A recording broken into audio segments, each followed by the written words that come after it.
Good morning and welcome to 3 More Minutes. We are on day 4 of 21 days on promises. And today we're looking at how God fulfills his promise to the Israelites to bring them into this promised land.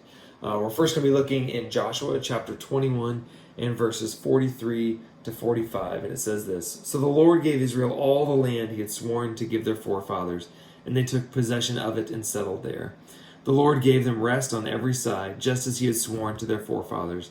Not one of their enemies withstood them. The Lord handed over all their enemies over to them. Not one of all the Lord's good promises to the house of Israel failed. Every one was fulfilled. Do you ever forget how God has helped, how God has led you, how God has fulfilled promises? Do you ever forget maybe how he has done good things in your life? I know I do. Sometimes I forget and something happens and I go, wow, man, that was really good. That was really good that I did that. Or I look and I forget that God made this promise, or God said, hey, don't worry, I'll take care of it. And when it happens, I think, man, that was lucky. Or, man, what are the chances? And this is God reminding the children of Israel, hey, this wasn't luck. This wasn't just happened. This was a promise I made to your forefathers, grandparents, great-grandparents. And this is happening because of that promise I made to them. Next part of this verse we're going to look at is Joshua chapter 23 and verses 14 to 16. And it says this: Now I am about to go the way of all the earth. You know with all your heart and soul that not one of all the good promises the Lord your God gave you has failed. Every promise has been fulfilled, not one has failed.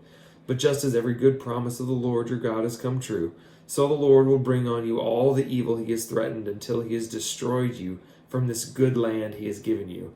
Doesn't sound very nice, does it? If you violate the covenant of the Lord your God, which he commanded you, and go and serve other gods and bow down to them, and the Lord's anger will burn against you, and you will quickly perish from all the good land that he has given you. Part of my theology, and you may disagree with this, is we can look at Old Testament God and New Testament God, and he looks very different sometimes, and this is one of those moments.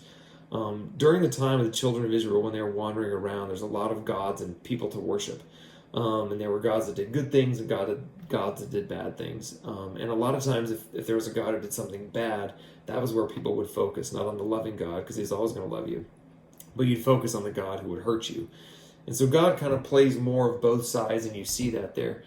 But his guard and his guide here is, look, God has given you all the things that he promised. Don't turn away. Don't get distracted by the other things that are around, but instead follow him, listen to him, and continue to stay with him each and every day.